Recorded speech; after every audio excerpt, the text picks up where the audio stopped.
You are listening to the strongest podcast in CrossFit. This is the Type 1 Lifting Podcast.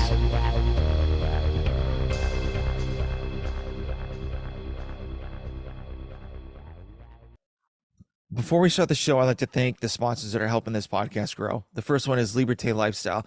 Liberté Lifestyle have the best knee sleeves in the game. I've worn all different types of knee sleeves, and I always go back to Liberté. They're super durable, they don't rip, and they last a very, very long time. So go check out Liberté Lifestyle and check out all the different styles of knee sleeves that they have. And then the next one we have is Hero Barbell.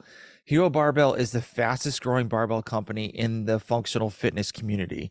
Their barbells have all different colors, all different designs, super comfortable. The knurlings are amazing, and the spin on these barbells are absolutely insane. So go to Hero Barbell to check out all the different type of barbells that they have in stock. And then the last one is Sharpen the Axe. Sharpen the Axe, I've been wearing their clothes for multiple years. They're long sleeve shirts, sweatshirts, shorts. I always wear them. You may have even seen them on the podcast before they became a sponsor. Super comfortable. The shorts I always wear working out because I just feel like they're a better fit for me compared to the Nikes or any other shorts in the game. So all these companies, I have a promo code. It's all Type 1. So click Type 1 in all the promo code sections and you get 10% off of every item you get. So once again, thank you for these companies to help this podcast grow. And let's go to the show. All right, guys, welcome to a new episode of the Type 1 Lifting Podcast. I have a very interesting guest. He is a CrossFit owner, coach, nutrition coach, father, and also the creator of the Masters Fitness Collective, Jamie Free. How you doing? Appreciate you having me on, Tom. So I was doing some research on you. I was digging deep on the Instagram and like YouTube and stuff. So we have a little bit something in common. You're from Rhode Island. Yes. I am originally from Massachusetts. Okay. And so I saw the sweatshirt. I'm like, oh snap, he's a Patriots fan. Absolutely. And I'm like, let's go. And so I got excited about that. I saw like, I think he was with your daughter, and like there was like the Patriots logo was on the sweatshirt, and I'm like, oh yes, he's a Patriots fan. Nice. Absolutely. No, I was born in '82, so like, born into a lot of losing. So the Red Sox, Bruins, Patriots. Mm-hmm. The only ones that were really good at that time were the Celtics. But it's a way of life in my household, even though my wife is a part-time Dolphins fan. So, yeah, we're all huge Patriot fans in my family. Nice. So I got my son, so I was born in '79. So I was in that group as well. Mm-hmm. So, and actually my high school football coach was Roland James. He played in the '83 Super Bowl. And then also my, my college football coach was Steve Nelson, which he was also in the '83 Super Bowl. Okay. So it's kind of like, and I used to I lived in Sharon, Mass, which is like right next door to Foxborough. Okay. So it was like, all the pros just were like living around there and started coaching the kids. I lived in Cumberland, Rhode Island. Okay. So it's like right next to North Attleboro, which yep. We've all heard all about North Attleboro now. Yeah. Unfortunately, but yeah. No, that's cool. Small world. Yeah. And so what made you move down to Nashville? I've kind of been all over the place. I'm originally from Rhode Island. I've lived in Connecticut. I've lived in Tennessee. Then I moved back to Connecticut to play hockey in prep school. Mm-hmm. Went to college in New York, played football. And then I moved to California. I worked in professional sports for about 5 years. Cool. Fell in love with nutrition. I ended up moving back to Nashville in 2008 to open my own nutrition store. Mm-hmm. And then supplements kind of just like didn't do it for me. But the food did. So, I'm going on I think it's year 17 of being a nutritionist. And man, I love what I do. I'm so blessed. It really is wonderful. Yeah. And I heard in a podcast that you've actually been a nutritionist for like professional athletes, Mhm. obviously like a lot of CrossFit athletes too as Yeah. well, Mhm. and like just the gen pop, Yeah. general population community. So what what do all three have in common when it comes to nutrition for like learning new things and whatnot? I try not to think that there's one way to approach any of this because, like I've worked with type 1 diabetics, I've worked with type 2 diabetics, but working with everyone is so different and everyone's Yeah. so unique. So it's like trying to be like I don't work off templates. So it's more like, I have our intake and we do our consult and then I build everything out based on the conversation that we had there. So they're not alike, I guess it would be my answer. The majority, even I have two twin sisters that are pretty good athletes that eat differently. They're the same genetics. So like I can't treat everyone the same for sure. Yeah. Yeah. How many clients do you typically have at like one time? I mean, I try to limit it these days because I took a actual corporate position. Mhm. Um, so I'm director of corporate wellness for a company out of Fort Wayne, Indiana, and Okay. but I take on it probably anywhere between 5 and 8 a month. Um, and I have my reoccurring athletes that I still work with. I worked with a bunch of guys in the NFL and love. It's cool to see that, but the majority of people that I work with that actually pay the bills are just normal people like you and I. Mhm. Yeah. And so, do you typically like if someone says, "Hey, I want to go vegan," or "I want to try like a different diet," do you like kind of like MacGyver it to what their needs are or whatnot, especially going vegan? Yeah, I mean, it's I usually want to know why, just so I can understand where they're coming from. So it's not like, hey, I thought I was going to lose more weight this way or anything like that. If it's like a moral and ethical reason, and or they're like, what, I just don't like the taste of meat. Cool, I can show you how to do that. Mhm. But if you're doing it just because it's the cool thing to do, I probably won't be a part of that transition. Yeah. And I'm comfortable saying no to people, but I'm also comfortable educating them on what they want to do, what it looks like, and then being like, hey, is this realistic for you? Mhm. So, Yeah. Yeah. So my wife and my kids are going vegan. Well, mhm, actually, my youngest is like kind of in and out here and there because she's 5, so she's like mhm, super picky. But my 8-year-old son is like like they want to just to go vegan, which I'm all for. Like, let them do it. They've been like yeah, they have a nutrition coach and all that stuff, so they kind of like lead that path. I have no interest. Like, I'll yeah, eat it for dinner, but like I need to have like steak or chicken or fish or something like that because I just can't. I don't know. I just can't do tofu. It's just like it's so gross for me. And even like Beyond Burgers, like some of them are not that bad. Like I've tried them and they're pretty good, but like it's just I just freak out about the chemicals and stuff like that. yeah. That's like the one thing I'm worried about. Well, and I there's so many things that go into it, and people are like, oh, it's I don't like processed foods, but that's like the most highly processed food that you can find. Hmm. And the issues I have with that are usually more or less like, all right, they think it's animal cruelty to eat meat, but what you're doing to the ground is killing so much of part of the whole sphere of life, the cycle of life that I mean, it's like 6 to 1, half dozen the other. So it's a lose lose if you're really looking at it. Hmm. But I mean, I'm also not going to be like, well, that's the dumbest thing I've ever heard. So Yeah, yeah. I mean, I'm going to help people who want help, but if they're just doing it to be trendy, then I'm probably not going to do it. Yeah, it's almost like a plastic surgeon when when a patient comes in saying, "I want to look like Brad Pitt." They're like, you might want to go someplace else." I can't fix that. I don't know what that looks like. So Yeah, yeah, exactly. But also I like to talk to fathers like I like to talk about like being a dad like right in the beginning of the podcast. But yeah, so you have two daughters, is it?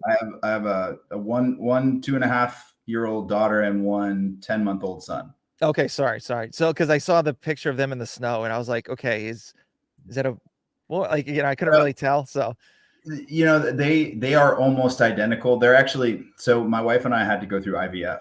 mhm. So it was painstaking process, and it's one of those things where they came from the same embryo group, so they're technically embryo twins, so they look almost identical. But yeah, he's thicker than she is. Yeah. He's like 25 pounds and she's 30 pounds. Jeez, that's crazy. He's thick. Hopefully he's going to be taller than my side of the family, but we'll see. Yeah, yeah. So when your wife got pregnant for the first time, like, what was going through your mind of like, this, like, was it a complete like shock at all? That wasn't not meaning a shock. Was it like you're like your whole mindset changed about like, okay, I need to think this way now compared to what it was before? I mean, being an older father, first time father, I think, emotionally you're a little more prepared. I didn't know what the heck I was going to do with a girl. I mean, Yeah. I'm a boy. I know what to do with a boy. And I'll tell you, when I had a boy, I did not know what to do with him. So it's like, I didn't know anything. My wife is probably like, she will literally study topics. She's read the CrossFit rule book every year. Yep. She's that person that is like, she's so intelligent, so book smart. I don't know how she picked me, but like she has all the answers. And I'm just like, I'm just going to look to you and you tell me what I'm supposed to do, because like, it's clearly sometimes not working, but she's kind of leads me in that department. Okay. So how much does your daughter influence you? Because obviously like mine, like I'm wrapped around her finger. It's like, if she says something or like she wants to do something, I'm like, no. And then she like gets the pouty face and I'm like, crap. Okay. All right. Yeah, that's fine. Go ahead. Is that same with you? Pretty standard. Yeah. It's she'll look at me and go, Oh, please. I'm geez. like, absolutely. Yes. Oh, that's awesome. So, with your son and daughter, so, are you trying to especially with your daughter, are you trying to show her what it should be like to be a great dad? And also, I granted she's still younger, but like later on in life to being like a great husband or a great, supporter for her? Well, I think one of the things my wife said to me that really kind of hit home is that I'm going to be what she wants to look for in a man at some point. So how I treat my wife, how I go about my day, how I make time for them is so important that I think that it made me be a lot more intentional with my time. So like I don't work out for 3 hours a day. I work out for an hour. It's usually at 3:30 in the morning. But then I'm there when they wake up. The hard thing for me right now is I travel for work. So I'm in Fort Wayne, Indiana right now, and being away from them is just awful. Like it makes like I feel like I'm missing everything. Yeah, of course. Yeah. And especially with the younger one, like he's really young. So he's like doing things that he's doing a lot of firsts. And Yeah. so you're almost like at the point of missing out. You're like, shit, this sucks. My wife just sent me a video of him walking. I'm like, Oh, that's yeah. Yeah. so, That's what almost happened to my wife. So with my son, my father-in-law and I were there together, like in the same room, like just messing around with my son. And all of a sudden he just like got up and took like one step and we're like looking at each other like, did he just walk? And so then we pushed him back a little bit. And then he was like taking more and more steps. And then like when my wife came home, we're like, hey, look at this. It's so she saw him walk. She's like, wait, I missed it. And I'm like, yeah, I mean, it wasn't our fault. I mean, he just wanted to do it. you gotta shove him over. I mean, just a little push. It never happened. I don't know what's going on.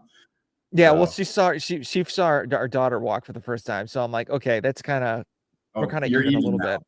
Yeah. Yeah, with your busy schedule, like how like especially you being home, I know you said you work out really early. Like I do it too. I work out at like 4:30 in the morning. Mhm. And like, so how do you schedule your time or block your time that you actually have enough time for, your wife and your kids? So my wife stays at home, and our goal is to homeschool our kids. So that's going to be something that's really important to us. But I basically live every day by a schedule. Like everything is structured. So from 3:30 to 5, I'm working out. Then from 5 to 6:30, I'm usually working, and then I'll make breakfast for my daughter, wake her up, get her set up. We're doing potty training right now, so it's interesting, good Yeah. times. But I always want to bring her to school, so I bring her to her school, and that's like her and I's time, and then I go home for lunch. I'll have lunch with my wife. I mean, I just, anytime that, and I've worked very hard to be within 5 miles of my house at all times. Mhm. So I can always be home. I can always make time. And I think that's been highly beneficial for my mental health is to be around my wife and my kids as much as possible. Got it. Got it. Yeah. I drive both of my kids to school. And then the one thing with my daughter I do when I drop her off at like pre-K, I'll get her out of the car and I throw her up in the air and then I catch her and Mm, she is all, it's like literally for the past 2 years we've been doing that. And she's like, mm, every time with like, we do like a donuts for dad kind of deal. She's like, I love it when dad throws me up in the air before I go yeah, to school. So, and I'm like, it's cool to like, even like having her say that, or like snuggling with you, or even like my son, like snuggling with them and they say like, I love you. It's just like, it's so awesome when you hear that. the first time my daughter said, "I love you, Dad," I was like floored, like tears. I walked into the other room and I was just like crying. Like I don't know what happens when you have kids, but it just, all the emotions come out. Mm-hmm. They So just soften you up pretty much. yeah, I mean, most people who know me wouldn't say that I'm soft, but like at home, I am very, very soft, snuggle soft. Yeah, yeah. I mean, it's just cool, just like having like you're laying on the couch and all of a sudden your kids just like lay right on top of you, and it's just like Yeah, okay, like that they feel safe, and I feel at peace, and it feels comfortable. So yeah, it's a good thing to have kids. absolutely. Are you looking to have any more at all, or just like you're two and done? I mean, I'm good with two. We would have to go through the process again, which I we got so lucky. The IVF is not a guarantee. It's No. it's and we got two out of it, and I feel like I'm tempting fate, and the failure of it is honestly scarier to me. Like, say it doesn't work, what happens then? Like, I don't have to worry about that right now because it worked twice. Hmm. So yeah, I mean, in my mind, I'm done. But my wife is constantly trying to talk me into more. So, and I'm like, and I'm 41. Do I really need more kids? I don't think so. Now I told my wife, I'm like, once I hit 40, like no more. And Yeah, so I'm 44 and I'm like, I can't imagine having kids like over 40. Like it's just I don't think I could do it. it's you start to think about, like, all right, when he turns 21, I'm gonna be 63. Awesome. Yeah. Like, that's just, it feels old. Now, obviously, like, we take care of ourselves, and we try to live as clean as possible and as healthy as possible. But 65 is still 63 is still 63. I mean, it's just not everyone. Like, I was on a MFC podcast earlier today with Ron Ortiz. Mhm. He's 60. That dude doesn't look like 60. Like, No, not at there's all. not many people like Ron out there. So it's like, what am I going to look like? I'm short and stubby. I mean, it's not going to be pretty. So, I don't know. Well, I mean, you threw up some crazy numbers, by the way. So I was hearing, it was, I think his last name was Flynn. That you've been on his podcast like a couple times. Okay, yeah. I forget. Like you guys were like literally sitting in the same room, Yeah, And Ken Lab. yeah, that's it. That Ken Lap. That's right. I'm sorry. Yeah, you're telling him your numbers like 275 snatch, and I'm like, That's damn, all that's time. crazy.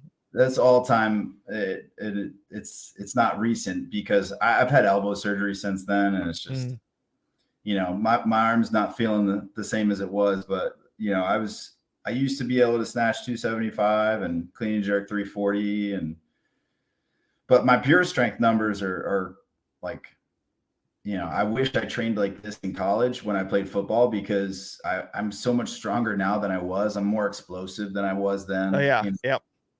So I mean, it's like, man, could I still go hit someone? Maybe, I don't know. That would be fun. Yeah, like all of my numbers, like, and I'm 44, like, are just like going like through the roof. That, like, I've never lifted because Awesome. so my clean and jerk's 320, and then my snatch is 250, and so and also I'm 6'6", so it doesn't really help me out with all that stuff. No, not even a little bit. Yeah, and so like it was crazy because like if you told me back when I first started CrossFit at like 27, like, hey, you're gonna be able to lift this amount at this age, I'm like, there is no way I'm going to be able to do that. No way. And Yeah, then I get it's it. crazy. Just follow a program and like follow a good program and stick with it. And then you'll get those gains. Well, I mean, and here's the thing, at this point, you've been doing it for so long. I've been doing it for so long. It's about making sure that you're smart with the training more so than just getting volume in. I used to follow a different program, and it was just so much volume. Like, I was injured all the time. But when you're like, so I switched that off that, and now it's just I'm training smarter for longevity. I mean, I don't know if I'm ever going to have to pick something up off the ground that's over 600 pounds, but I mean, I do it occasionally. Yeah. So it's just one of those things where you kind of like, there's a few things I'll check in on and be like, all right, I got it. And then there's a few things I'm just like, nah, I don't need to do that. Yeah. Yeah. It's interesting because like it's always at the point where like I'm still like I still think I'm like in my 20s, and I'm like, all right, like I want to hit 330 for a clean and jerk, and like I want to hit like 260, and I'm like, is this really worth it? Like, what's the end goal for this? Like, is there ever going to be, is there ever a stopping point? Yeah. So no. that's my main concern. Yeah, that's my main concern. I'm like, I don't know, like if I do 1 pound, or like if I just stick with that weight and just like kind of maintain that, would that be worth it at all? Or I don't know. I mean, I think you can be happy with numbers, but never satisfied. I mean, so like I have to force myself to get excited about like something I've done, because I'm like, the next thing, let's just go to the next thing. Let's go to the next thing. So it's like, you should, first of all, I mean, you should be really, that's awesome that you're snatching 250 at 6'6". Like, that's insane. Just so you know, like, that's appreciate it. Yeah. Yeah. And 320 squat, like clean and jerk is nuts too. So it's like, you should be happy with that, but should you stop? No, probably not. No, it's just like not in you to stop. No, like I'm my own worst coach too. Like I want to, like, if I hit a number, I'll keep on going for it. And then like, cause that 250 snatch, it took me, gosh, it had to be like 6 tries to get it. And then like, even before that, I was hitting like 240 and 245, and I was like missing a couple times too. So it was just like, I was just sitting there like the whole time, like, forget the rest of the day. Like, I just wanted to hit this. And like, I had nothing else. Like, I wanted to do other parts of like my workout, but I was just like, nope, goal is to hit this, and let's just do it. Yeah. No, I've been stubborn like that very many times, honestly. So stubborn that I have a decent garage gym, and there's a fridge in there. And this is before kids, a little tightly wound. And I missed like, I don't know, it was like 255, 250. It was a decent number snatch, and I missed it like 7 times, and I punched the fridge and broke my hand. So I wasn't snatching anymore after that for a little while. Yeah, of course. Yeah. I typically just throw the weight belt down and just like slam it. And I'm like, okay, because I'm like, I've learned my lesson, especially being in the medical field, like people punching glass windows or whatever and like getting like boxer fractures. And I'm like, yeah, that's not for me. No, and honestly, I can tell you it's not for me either. You Yeah. know, I'm not like a tough individual, and I don't like to fight. I don't like to do any of that stuff. But it was just so much like frustration that I wasn't hitting it, and then the only thing I did hit was the refrigerator. Yeah. So yeah, it was But unfortunate.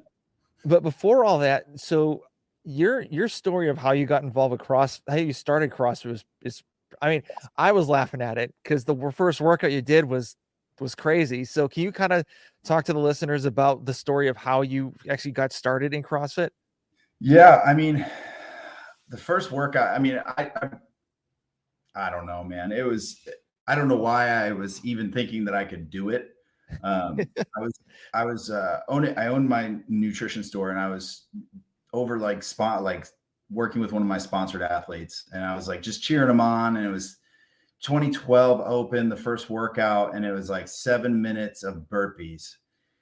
And I was like, I can do burpees.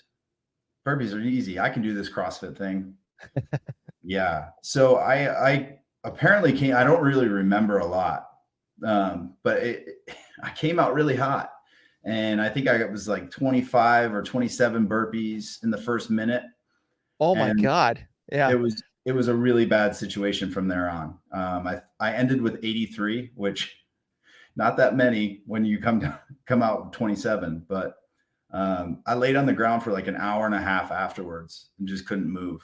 Mm-hmm. And then I promised myself, I was like, I told the guy who got me started, his name's Derek Robinson. He's like an OG in Tennessee. But like, I was like, I'll give you a year. I was like, you get me to regionals. I never want something to make me feel that way again. And every CrossFit workout has made me feel that way since then. But he got me to regionals in 2013, and it was quite an experience. Yeah. So what was it like for your first time being at regionals? Oh man, I adrenaline dumped hard. So we didn't have a rower at the gym I was at because I had just switched gyms. I'd never done Jackie before, and I smashed the 1K. I was like first off the rower, and then I got to the barbell, which is 45 pounds. I'm like, no big deal. I got to 19, and my body was just like, nope, you're done. Just shut down, and I finished second to last.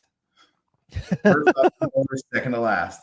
Yeah, that's usually the case. Like always, first off the rower, you're not going to see that person win unless they're like some like freak of nature. And it's not me. I'm not that guy. So, but I was like 230 pounds back then, so I was quite a bit bigger than I am now. I've kind of found that sweet spot, 5'11", 210 pounds. So. Yeah, I just weighed myself. I'm 228, and I'm like, holy shit, that's not good. I'm like, because usually I usually go from like 215 to like 220. Like that's like kind of a sweet spot for me, especially for like I'm not the best at gymnastics. Like everyone being 6'6", everyone can figure that out. So it's it's not that hard. But like at least if I stay at that weight, I feel more comfortable, like be able to like move around and stuff. But like when I weighed myself, I was like, oh man, that's not good. Like especially like doing all this quick moving, especially for this first open workout too. I was gonna say, you're 6'6". How do you feel about all this hinging? I'm able to get low on the burpees. Like that's not a problem. Yeah. It's just like the dumbbell snatches. Like there's like 90 of them pretty much. And so it's just like on one arm. I mean, I could probably go like up, like touch and go the whole time. That's not going to be an issue, but it's just like, I don't know, putting both those together, it's going to be nasty. So, I mean, you're just going to be hinging the whole time. It's just all lower back, Mm-hmm. I'm not super excited about it. I think anyone over 200 pounds is not super excited about it, but it is what it is. It's the first week of the open. Yeah. And it was funny. Like everyone was saying like, what's wrong with Fikowski? Like, why is he like so far behind? I'm like, because the dude's like 5'11" or like he's almost like 6 feet. Like, of course he's going to be slower than like all these guys. I think Brett's like 6'2". Oh, that's right. Yeah, he's 6'2". Yeah. Yeah, I mean, so like he's that the cycle time. There's only so fast you can go. I mean, and you got a guy like Jeff Adler next to you who's probably 5'8", 5'9", and I mean, it doesn't take anything away from him. He's very fit, but you can't argue with physics. I mean, that's science. You're Yeah. shorter. It's shorter Yeah. cycle time. I always like when I was at the gym, my old where I used to live before, there was a kid, he was 18, and like I've always wanted to like kind of be like, neck and neck with him. And so Yeah. one day I was videotaping it, like my workout, and he was right next to me. And so I stopped. I was like, "Hey, what rep are you on?" And so he's like, "I'm on rep like, I don't know, like 20 at the time." And I'm like, "How is that possible? Like I'm on like 10 or 11." Like, and then I looked at it, I'm like, his cycle time, it was so much quicker because Yeah. he was like half my height. And I'm like, okay, that's why I can't really gain this. I can't really catch up to him if he's like doing that so quick. No, but you put you in on a row wall ball workout. That's a Oh, different I game. killed him. Yeah, I Yeah. killed him. Yeah, exactly. But so you also do you still own CrossFit Trillium? Is it Trivium. or Yeah. Trivium? I'm sorry. I'm a co-owner. My co-owner is Nate Dodd. He's been CrossFitting a long time. CrossFit changed his life. He was like 310 pounds, and Damn. now he's like built like a brick shit house. So Yeah. So what made you go into buying a box or actually starting a box? I had been accumulated. I've been a part of a couple boxes. I've been coaching and I've managed a couple. And then, I was like starting to accumulate equipment over a period of time to like open my own. Cause I was like, I can't see myself training another way. Like I want to make this something that is mine. And the opportunity never presented itself to do my own thing. I started coaching at what was then Brentwood Hills. And the opportunity arose. We moved to a new space, and they wanted someone to come on that had a lot of experience, and I utilized that equipment as my buy-in, and here I am. Yeah. So were there like any like pain points at the time when you first opened it to get clients in, or like how did you get the clients in to actually pay for your rent? Well, I mean, it was tough initially. Like we had like kind of like a sublease with someone, and that was a really bad relationship. And once we kicked them out, then COVID hit. So it was like, all right, now we're shut down. And luckily we were only shut down for 5 weeks. Williamson County is just a little bit more conservative. Yep. So we lucked out in that side of things. But like going into COVID, Nate and I had a really good plan. We started whittling down class sizes. We made the boxes. We did all that stuff. And then going out of it, we did the same thing, slowly building it back up to our, 15, 16, 17 person classes. But we were just really meticulous about it. And I think, the way we handled things, we went from like 80 members to, I think we're over 200 now. So, wow. He's a great partner to have. He's kind of a tech nerd. So he does a lot of the SEO stuff. I interact. I don't do a lot of technology stuff. So Yeah. it's a really good partnership, and I've enjoyed it. Yeah. And you've had some like CrossFit athletes like Brooke Wells, Will Morad, Alex Smith, even Brooks, Sydney Wells as Yep. well. And so how did they all of a sudden like come to your gym, and like what made them kind of stick for a little while before they, moved on? Well, and Brooke and Will are still at the gym. So I was Will's nutrition coach for probably like 8 years. He's a smart guy. He knows what to do now. He doesn't really need assistance there. He's very analytical. So he's done really well for himself. So I mean, like, I'm not going to argue with him and be like, "Oh, you look fat." But like, so I work with Brooke. They're still there. We had like Street Horner was there, Alex Smith, Sydney Mikulishin was there for a little bit. All the Proven people were there before Proven, had their headquarters in Nashville. So, I think how we handled Brooke during the 2020 games was awesome. Like we put on a show for her. And that kind of like, built a relationship that, I don't think unless she moves, I don't think she's going anywhere. She feels at home at Trivium, and we're lucky to have her.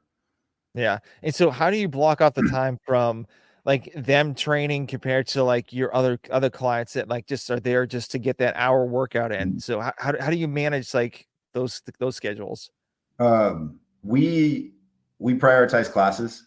So our members in our classes always have a priority. When I'm coaching, I coach 11:30s on Fridays usually. And I let everyone know, I'm like, hey, in 5 minutes, we have class, and no one else is working out during class except for the class, because our 11:30 class is probably one of our bigger ones. Mm-hmm. And they've been great about it, so they like go have lunch, and then they'll come back after class and hit their second, third, whatever, fourth session. I mean, I don't even, if someone told me like, hey, you could have a job as just working out all day, I'd be like, nah, like this is a stress reliever. I couldn't work out for 3-4 hours a day. That just doesn't sound enticing. Yeah. But And since you're literally in the, in the weeds, not like you're in with them, watching yeah, them do all the workouts, and you're just probably sitting there like, God, like how do they have the energy, the stamina, like the endurance, like anything just to last this long? I will tell you Will is special, because he's been around since his first regionals was my first regionals.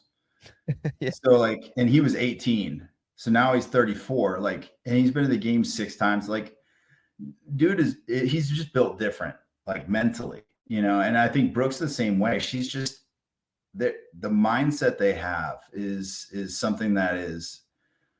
I mean, I may have it occasionally, but they have it all the time. Mm-hmm. So it's just, I mean, you must want to really suffer like a lot. Yeah, yeah. So, and also Proven actually opened up their own box in Nashville. So, is that is that bad for your box at all, or it's a good distance away, but like, are they Yeah. taking clients away from you to go there? No, I mean, it's so like people don't really want to travel outside of like a 5-mile radius of where they live, where I am. So like I think that's close to 15 to 20 minutes away. Mm, Um, so yeah, we didn't really lose anyone. I know that Sid goes down there and trains because she's on Team Proven. So it's outside of that, I mean, we haven't really, I wish them well. They utilized our gym for a long time, and I'm glad that they have their own space now. have you been there yet? No, No. Do you have any plans of going? no, No. Okay. no. I mean, I don't really like to leave my bubble. So, Yeah. um, I don't go down to downtown Nashville. I don't go down and do any of that stuff. So like heading down there, unless like they were doing some sort of MFC like promo thing, then I probably would, but I'll let them do their thing. Yeah. Nashville's getting crazy. So I live about, I think like maybe 3.5 hours away because I live in like northern part of Georgia now. Yeah. And so it's but like, yeah, Nashville is exploding, which is absolutely insane. Yeah. It's I mean, you said you're living in North Georgia. I mean, it's like a 10 maybe 8 year ago Atlanta. Yeah, exactly. And now since everyone was living in Atlanta, they're all like, spreading out or even like moving up north. And so it's Mhm. just like there's a road called 400. It's like it's not an interstate, but it's like a highway. And like all of 400 is just like growing. And even further up, where there's like barely any lights there, it's just like you literally see like apartments building up, like Yep. homes, and it's just like, gosh, like where are all these people coming from? Yeah. Well, most of the people coming to Nashville are from California. So that's what we've seen. More California plates in our neighborhood than I've ever anticipated seeing. I lived Yeah. in California for about 5 years, and I'm like, I personally would not want to live there again. But that's apparently a lot of Californians are not wanting to live there either. Yeah, yeah, and I mean, why would they? I mean, the whole COVID lockdowns, and the the lockdowns and everything were just absolutely insane, and it Yep. wasn't even fair for anybody. No, I agree with you. It's definitely, it was a different situation in different parts of the country for everyone. Like everyone was dealing, like for everyone dealing with the same thing, to have to deal with different things constantly. Like it didn't make a lot of sense. Yeah, yeah, and that's why, like, even people from, like, New York or, like, even Mhm. Massachusetts, they were all, like, moving down to Georgia or Florida or wherever, or, Yep. like, getting out of California, and that's where, like, I mean, I know that's what some of the boom is coming from, but it's just Yeah. like, how many more people are coming down? I mean, I don't think we could fit anymore. I think everyone has to go back. Yes, please. Please do. Please do. Yes, So, do you miss the winters at all from being up north to I mean, I do. you still get some snow. It's hit or miss. We did get one day of snow this past year, but it's hit or miss. And but I do miss cold weather. I enjoy it. My wife is maybe a little less. She's from Santa Monica originally, Mhm. so yeah, she doesn't really enjoy it. But I think my whole family lives up there. My mom's in Connecticut, my dad's in Maryland, so it's we still get to go up and see it sometimes. Yeah, yeah, I think the straw that broke the camel's back for my wife and I, she was 7 months pregnant, and I was, like, over my 2-week annual tour for the Air Force, and so she's, like, full-blown pregnant, shoveling snow in New Mhm. Hampshire where we were living at the time, and she's like, "That's it, like, I am done with Yeah, this," and so her family lives, like, the town next over from where I live now, and, like, she's like, "Yeah, we're moving down south." There's, like, no ifs, ands, or buts. So once this baby's born, we're leaving. listen, I mean, my wife hasn't given me that ultimatum yet about moving anywhere, but I'd just listen. Yeah, well, I mean, Whatever, I had no choice, so yeah, whatever makes them happy, I'm just gonna go ahead and do it. It's yep. fine. Yeah, Yeah. that's what I did. I was just like and I'm actually kinda glad 'cause, yeah, I know you being a New Englander too, we typically like to stay in our own little, like, bubble. For Mhm. me, for like, we like to stay in New England, there's, like, really don't really venture out and stuff like that, but, like, moving to, like, a whole new location was definitely an eye-opening experience, and, like, Yeah. I don't regret it at all, like, moving to Georgia. No, I mean, I've moved a lot in my life, so it's like, what's one more place? But I've been in Nashville now for this is the second time I've been in Nashville, and it's, I'm going on, gosh, 15, 16 years. Mhm. So it's like it's home. It's that's where I feel more home. Like I'm from Rhode Island, but I'm my home is in Nashville. Yeah. Yeah, I've been down here for, like, 9 years, so it's, like, almost, like, starting to turn over to, like, okay, it's Georgia. That's it. Yeah, exactly, exactly. Yeah. So, back to your gym. So I know you have, like, Will Morad. I think do you still have him programming for your box at all? Now we last year we made the decision to just let him train for the games instead of getting us stuff, and he had a lot going on family wise and stuff Mhm. like that with his wife. So we attempted to try to alleviate some of that, and we went with we do the proven affiliate program. Okay. How's that going? It's working out. Everyone seems to like it. So all that matters to me is that the members like it, and that's number one. Yeah. So what is the big picture of the gym? Are you looking to, like, expand to open another box, like, close by, or, like, what's the goal for, I don't know, like, the next couple of years for it?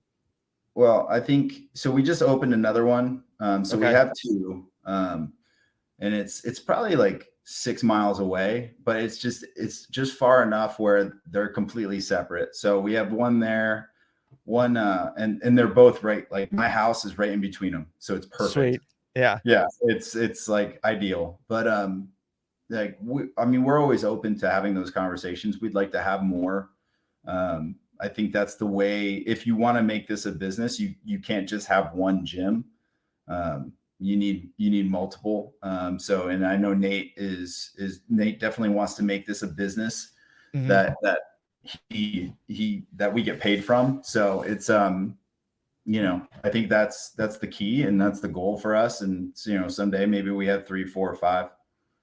Nice. Very cool. Very cool. So, also, you started the Masters Fitness Collective. So, like, what was the whole thing about that? I mean, I can't take all the credit, because there was 4 of us at the time. There's only 2 of us now, but there was 4 of us, and honestly, we were going to originally be a media company. We were going to, cover the Masters athletes at the games, and then COVID hit, and COVID changed a lot of things for a lot of people. But Bobby Petrus was like, "Hey, we should just host these athletes in Indiana," and I'm like, "Yeah, let's." I mean, we were supposed to support the games anyway, so like, let's host it. So we ended up actually taking those athletes that made it, inviting them to Indiana, and putting on a end of the season for them, because one of our buddies, Heath Moody, who's been at the games like 4 times, we never got to see them compete because they didn't do any TV coverage. So that's originally why this all started. And then, it's just kind of grown from there. So we had like 120 people the first year. I wasn't actually there, which is wild, because I was in Georgia making my daughter, I guess. Yeah. So, that works. Yeah. Yeah. I wasn't in the room, but whatever. But yeah, so and then the next year it was like 300 people, and then all of a sudden now we're at like 550 people. So it's our athletes, and it's been quite a ride. We had to make some changes here and there, and some people fell off, and but it seems to be only getting better at this point. So it's as long as people want to do it, we'll do it. We'll put it on, and and it's really just for the Masters community. It's not for, like, I can tell you, I don't get any money from this. It's one of those things where it's like, it's because of the Masters community that this exists. Yeah. And so why like Indiana for that location compared to like any place else? Yeah. So Bobby lives in Indiana, and he's like literally the mayor of Indiana. He knows everybody. He has all the relationships, and we got a pretty ideal deal with the downtown Grand Wayne Center, because he lives in Fort Wayne. So we ended up choosing Fort Wayne, and then we moved to the Coliseum, which is 100,000 square feet, and we could pretty much do anything we wanted in there. And it's that's where we've been since. Yeah. And how are you looking to make this grow to even be bigger? Because obviously you have the elite athletes, and these guys get more, like, the majority of the attention compared to like the teens and Masters. But how are you trying to get, more attention to your competition, to get like more eyes, maybe more sponsorships or whatnot? I mean, we're a CrossFit licensed event, so we utilize CrossFit for that. Man, I don't know, like, it's been interesting. This year, we just decided that we just struck a partnership with Brian Friend. So we're going to be working with him leading up to the competition.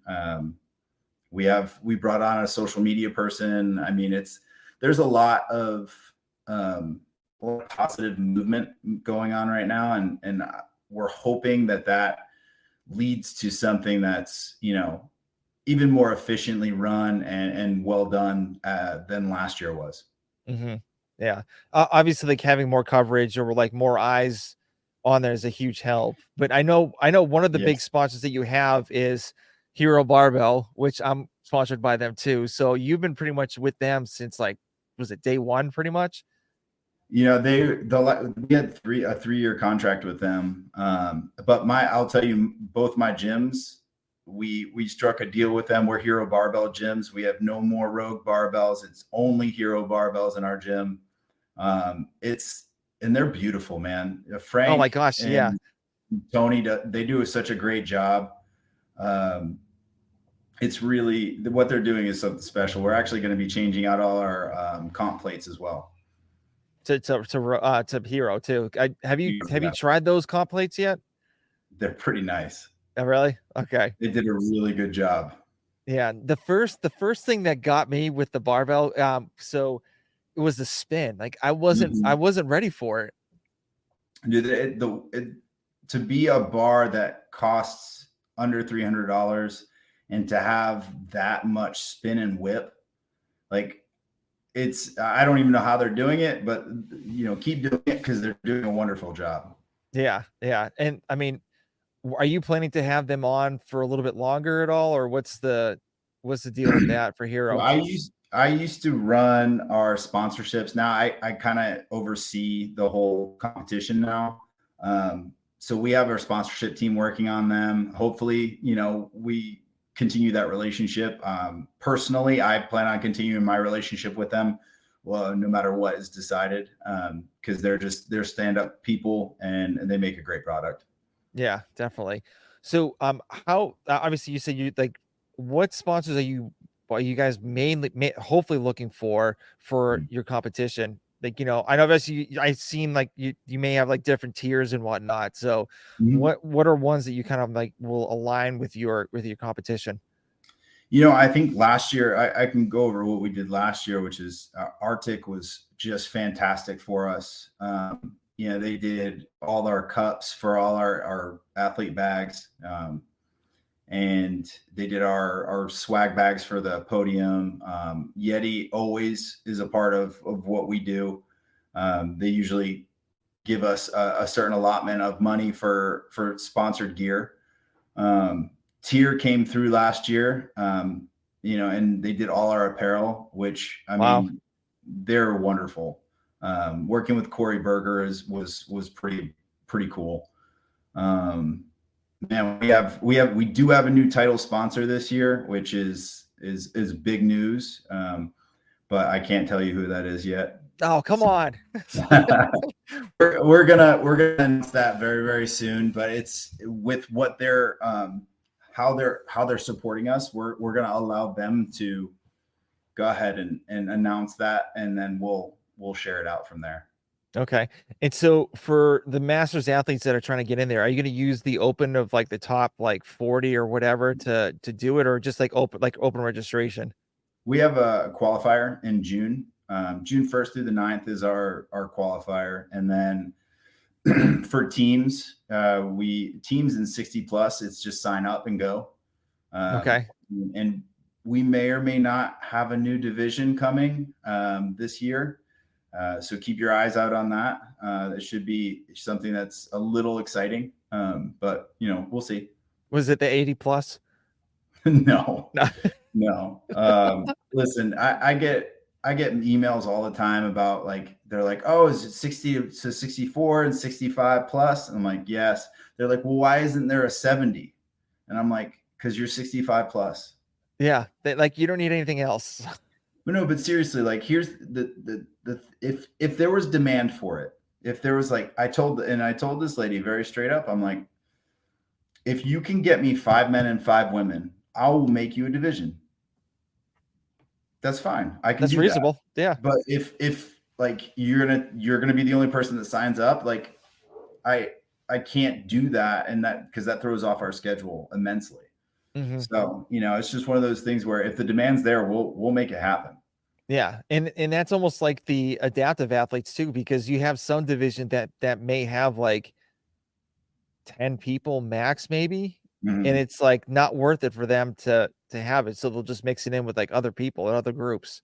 The wild, and I've been lucky enough to work with 2 adaptive athletes, one upper and one lower, and like man, they get the short end. Like, you think masters get those short end? Like, adaptive athletes. So the 2, Amy Bream is one of the athletes, and she has 1 leg, and she's competing against people at the games that have 2 legs, like 2 mostly functioning legs. Like, that's such a disadvantage. And then same thing with Jenny Tidwell. She made the games last year. She's, like, that was her goal. And then, she has to go against people that have 2 hands.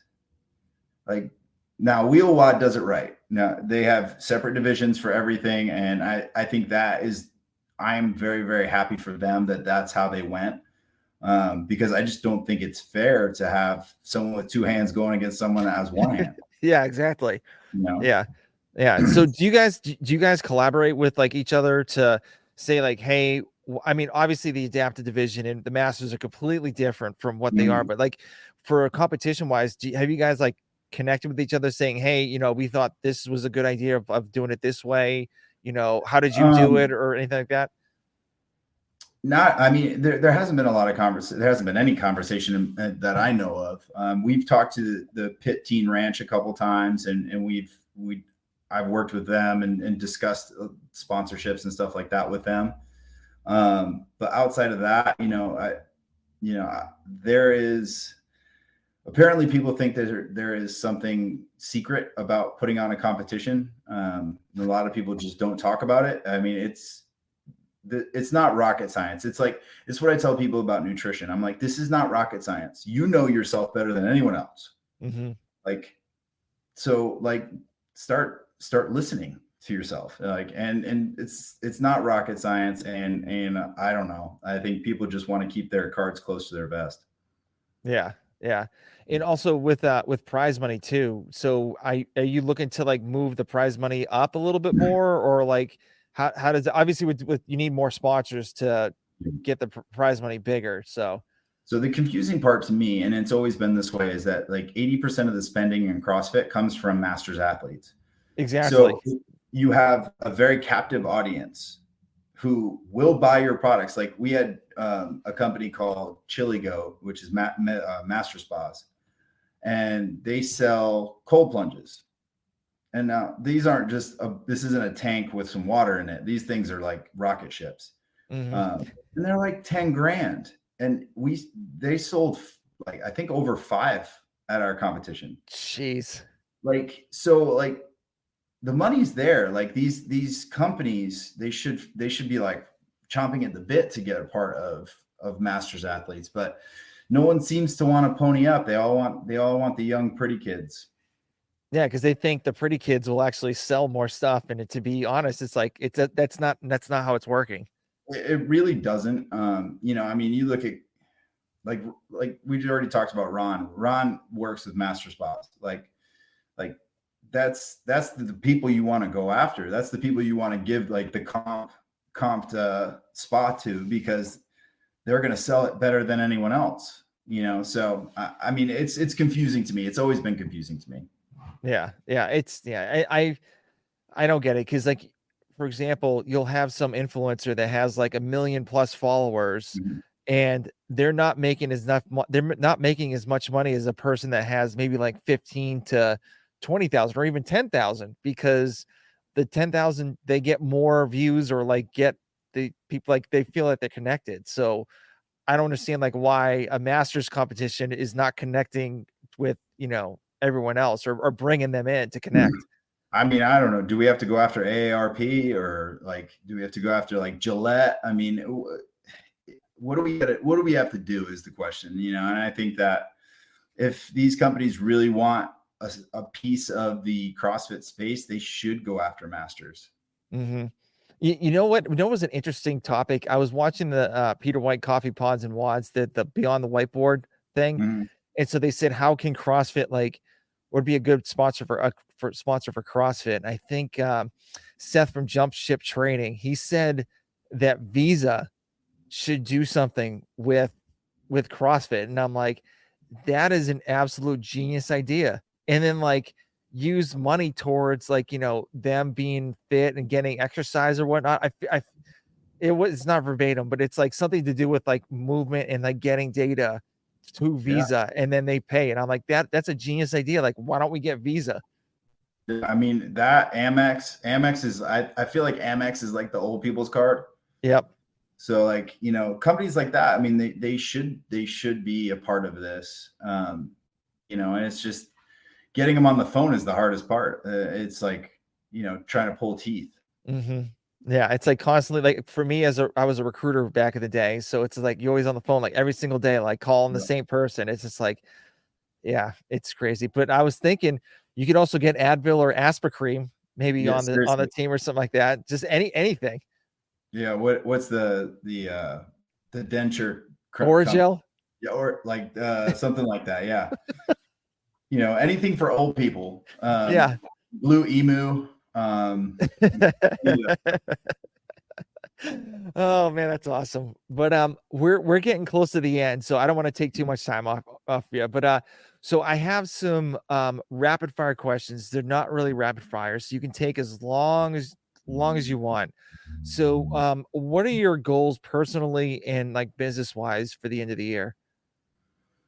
Personally, man, I just really want to be a good dad and a good husband. I mean, I think, I used to be able to like, oh man, I want to go to the games. I want to do this. I want to do that. Now I'm just like, I just want to be a good person. I think that's my number one. And it's a learning process because sometimes my sarcasm gets the best of me. And you're from Massachusetts, you Yeah, get it's a it. it's a New England thing. Yeah, we're a little gruff around the edges.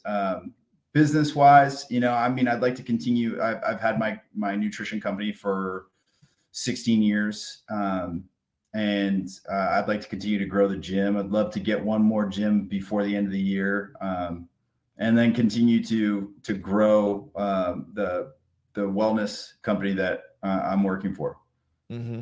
So would you, if you open another gym, would you do it out of state, or would you kind of keep it in the same area? I mean, I think I would want it outside of the 10-mile range. Hmm. And I think Nate and I have discussed that. And, if the right opportunity comes up, we have our eye on a few different locations. If it happens, it happens, and we'll be excited to continue to grow. Okay. All right. So next question. What is your favorite book to read? Oh man. I've committed to reading 2 books a month this year. The most recent one I read was Breathe by James Nestor. I mean, science. I like the science. I'm kind of an analytics nerd. Hmm. So learning about breathing techniques and things like that, and where these techniques came from was pretty cool. I'm also like I will literally listen or read to anything that's nutrition based.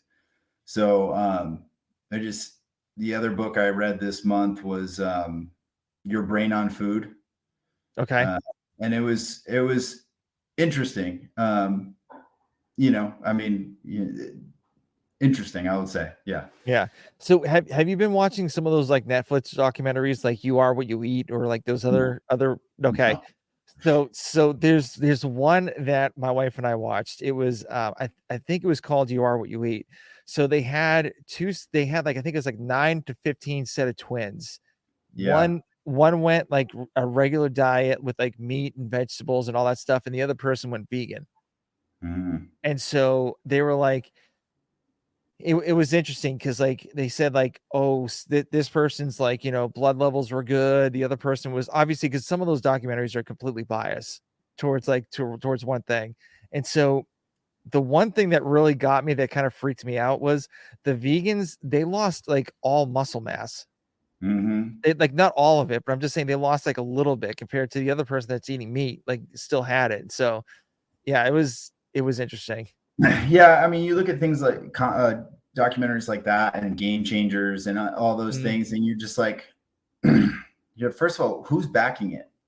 So you look at Game Changers, and you have Steven Spielberg and Bill Gates as the big backers for that one.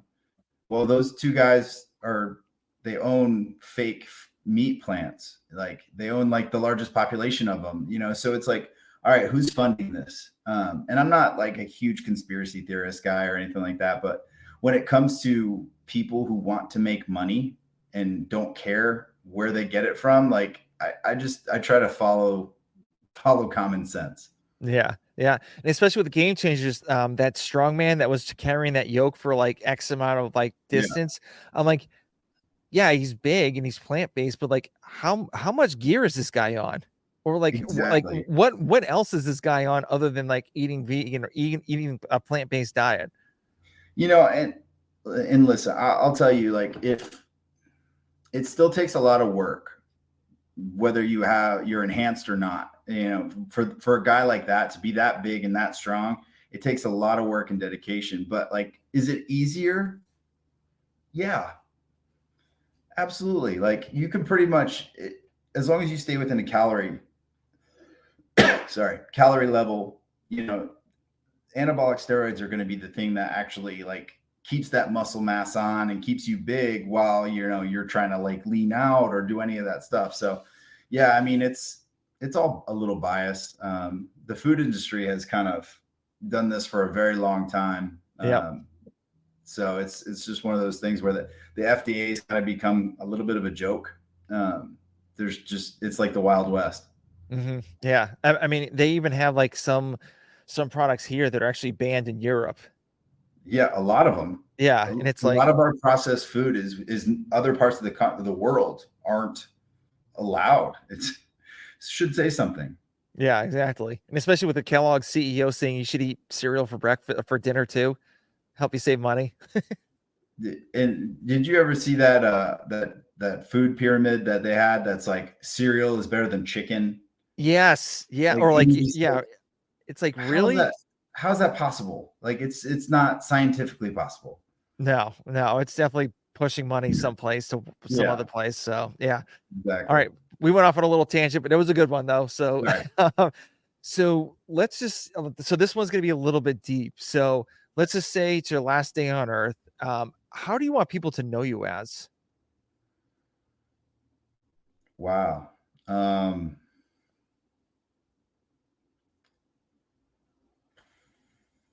You kind of, I don't know. You kind of got me there. I don't know. I've never really like,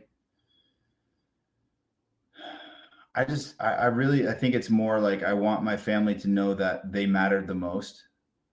I don't really care what people think about me, um, except for them. I think that that's the most important thing to me. And I think that's changed over a period of time. You know, when you think about legacy, when you don't have kids, you're like, how are people going to remember me? And then you have kids and you're like, those people need to remember me. And that's really what's important. So, Yep. Yep. that's where I am with it. I think I just want my family to know that they were the most important thing in my life. Mm-hmm. Okay. Yeah, that's a great answer. That's the mindset that I'm at right now. So Yeah, it's like I just want to make sure, like, and especially doing this podcast, like I want to make sure that my kids hear me talk to other people, or just they can hear my voice after like I'm long gone or whatever, or even my exactly. grandkids too. So Yeah, I mean, and that's the legacy that you're leaving. You give everyone the opportunity, your family the opportunity to, enjoy you outside of being dad. I mean, and they get to watch this and listen to this. I mean, I think that's a beautiful thing. yeah, my son's like really getting into like podcasting too. So we have his like own little podcast called Curiosity the Kid. And so like his whole he's all about NFL, he's all about football now, but we talk about like NFL, and then he has like a question at the end of the podcast, which is like maybe 20 minutes max, like Yeah, because it's not that much. So and he'll have like a question like how many teeth do sharks have, or like why don't birds get electrocuted on like power lines or whatever like that.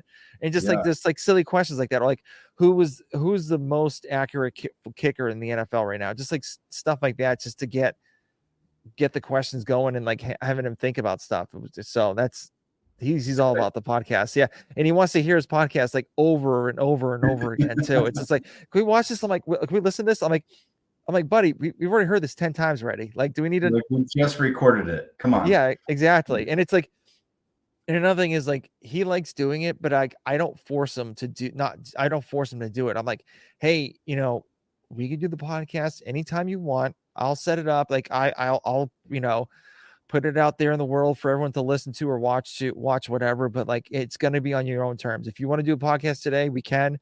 If not, like whatever, we'll do it another time.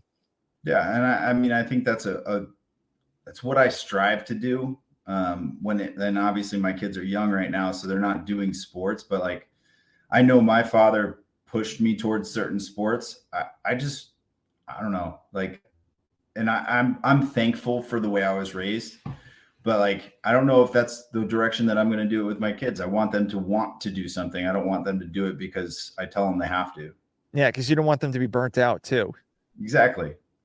So that's another thing. So next question. So what is in your gym bag? Oh gosh. Everything. I have one of those Haven bags. Oh gosh. Okay. All right. So If literally anybody, everything. yeah, if anybody doesn't know what a Haven bag is, just Google it. I'm telling you, the Yep. thing's huge.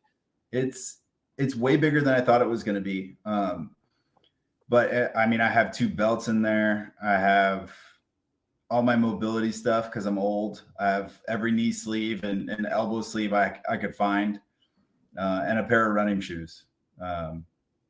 Yeah, that's and my jump rope, 2 jump ropes, 2 of everything because I'll forget something somewhere. Of course. Have you worked on those crossovers? The guy who does my programming, his name's Joe Blumenauer. He programs them all the time, and so I do them all the time. Yeah. So assuming we're going to see them. That's what I was going to ask you. Do you think it's going to be in the Open this year? I mean, I think it's been what, 2 years that they've put it in either the games or semis. So I think it's about time that they brought it into the Open. Mm-hmm. But they did do the wall walks. They've never done that at the games. That's true. And they put that in. So, but they also made the most difficult wall walk with wall facing handstand push-ups. True. Yeah. So, that wall walk double under workout ruined me. That was a bad day for me. Yeah. all shoulder. That's it. Nothing else. So last question, where can people reach out to you for your like nutrition program, like going to your gym, like pretty much like anything that we talked about in the podcast?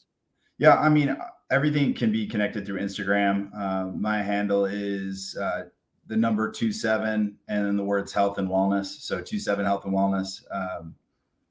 People are like, all right, what is that 24/7? No, it's 27. That was my college football number. So that's kind of what I went with. Okay. 27 health and wellness. Okay. So I was going to ask you, like, what was the reason why the number on your arm on the with the tattoo? Yeah. 27. That was my college number. And then, so I didn't get the tattoo until, I had owned my company for about 10 years. So, it's something that is a part of me, and I'm very, very lucky to get to do what I do. So yeah, that's awesome. Yeah. Well, thank you for coming on the show. I really like this was awesome to get to know you a little bit more. And, I would love to have you back on to talk about like more old fogey stuff, whatever. So, and we're both masters. I'm happy to talk about it. Yeah, definitely.